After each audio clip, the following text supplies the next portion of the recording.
What's up, everybody? It's your favorite goofy-headed robot's favorite nerd, and today we are looking at the X Transbots Overheat, the G1 toy version. As you know, I couldn't say no to this set. I ended up getting them. So we're going to cover the transformation going the opposite way, since we have the standard in-box transformation covered on the first initial release of this figure. We'll talk about the differences. We're going to talk about some of the assembly differences, deco, sculpt, etc. But first, we're going to talk about accessories. Accessory-wise, he comes with this gun. It has the nice kind of purple, burgundy, or I don't know, maroon almost paint applied to it. Metallic as well. Looks beautiful. Beautifully painted. This does collapse. And what else? I don't think any. It's sculpted nicely as well. And he'll hold that just fine with a tab into the palm. And the gun can fit nicely in the back here, which looks good. I do like it, even though it will shoot the driver in the back of the head. Although I want to say that I said something about this on the last review, and somebody was like, no, you can do something else with it, and then it doesn't do that. But I can't find a way. Or maybe is it I didn't have it between here? I can't remember. Either way, it does work fine. He also comes with his driver and flyer, just this little guy. He's hanging out. His arms might spin a bit. No, he's just hanging out. Got some black stripes there for the seatbelt. And got the silver bit painted on his helmet there, and the helmet I think is painted as well. He's just hanging out. Just hanging out. I have no legs. I have no legs.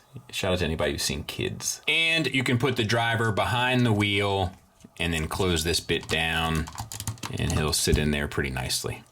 Alright, so let's talk about the figure. The head is the new bit, right? The super new bit anyway, and it's pretty G1 toy accurate. Colors are accurate, metallic blue, metallic darker blue, and then the same kind of maroon used for the weapon. Looks good. A little skinny from the side, but, you know, whatever. I think of them as being more square, like cubes from the toy, but small sacrifice in my opinion. It's on a ball peg, so you get up to there, down to there, swivel, confused dog look a bit, etc. I think it works well enough. The torso, we have the engine block, which is different in both sculpt and paint, so that looks good. And then we have the arms. They'll hinge up here. You can obviously get the tires out of the way, but I prefer to have it more like the G1 toy, so that'll get you up to 90 degrees if you fake the tires a bit, which I think is fine. And you have a swivel around, so no issues there. No butterfly because the backpack does keep those bars locked up. We have a bicep swivel, a double jointed elbow that gets you the full run. You have the paint detailings on the side of the arm, plus a coat of paint on it, which is nice. And then the wrist swivel, the fingers hinge at the base pin knuckle. Same for the other side. Now we have a waist swivel, and we have the ab crunch. The ab crunch gets you over to here and back to here. I will say it's a little floppy. Like, this one is holding up. This one is a lot more secure. And this could be a, individual results will vary kind of deal, but it is a little floppy. Floppy in the abdomen section. All right. Then we have our hip skirts, which will swivel up to allow for the universals to come through. You can get, well, if you get this out of the way, maybe. Nah, you're pretty limited backward, I think. But you get the forward range. Sideways, you get the full Van Damme. So no issues there. You also get the thigh swivel. You have, they're die-cast thighs. They're painted yellow on the front. On the back, we have the little bit of like details here, which is nice. And they're painted silver. Ratcheted knees. Single hinge, gets you 90 degrees. More of the paint on the side here, both in a finish and in the deco, like the little extra details, so that works well. Ankles, you get an ankle, well, it's basically a toe tilt, but it acts as an ankle. You get the ankle tilt or toe tilt down, up, and rockers on the swivel, so all of that works fairly well. Not a lot of issues. I will say, aside from the floppy thing, there he is from the back, fairly clean. And you can collapse this down depending on how you like it. You can collapse these parts in as well, depending on how you'd like it. But I will say, the one thing that does stick out is like all the different shades of yellow. So we talked about this on the initial release as well, and kind of how we feel about it, and it's cartoon accurate, et cetera, et cetera. But so here we have the plastic yellow, which is one color. We have this plastic yellow, which is looks like a slightly different color to me. Yeah. Then you have this painted yellow, and then you have the mustard color in certain places, like down in here. It's just a lot of different shades. It's a little distracting, but kind of not a big deal. Like right here, it sticks out to me, I'd say more. Like where you have like 4 different yellows all lined up next to each other. It's just a little off-putting, but like I said, small gripe. So there he is with his cartoon deco version. As you can see, there's a significant amount of differences. The paint deco really comes through. There's the obvious sculpt deco with the heads, but the engine blocks are different. Color choices for the gun is different. Racing stripes on the side of the arm, etc., etc. Like, I do think they did what they could here to differentiate the one from the other within the same mold. I think it's pretty successful, perhaps even more successful than the breakdown. And speaking of the breakdown, there they are together, and I think it works really well. I wouldn't do this with any other set, but I'm pretty happy with how this one's turning out.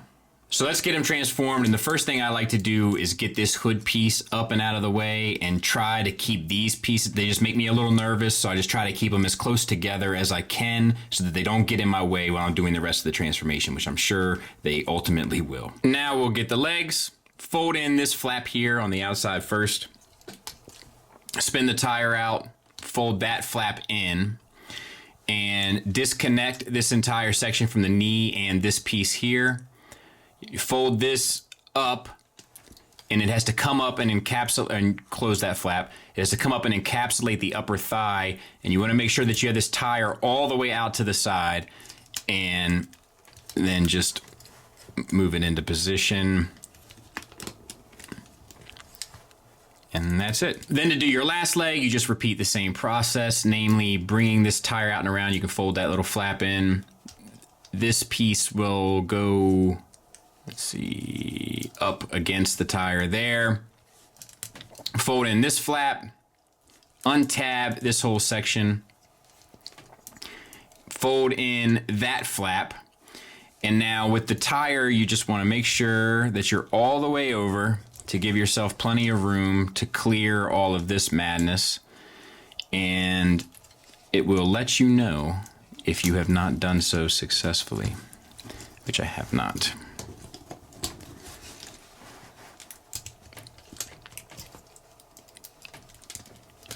And when you get to this point, the one thing that is kind of nice is you have your other leg to use as a guide, so you can kind of line up the angle that this tire needs to be in order to make it collapsed. Then fold both of these pieces down. So then spin 180. It's probably a better idea to do that sooner than later.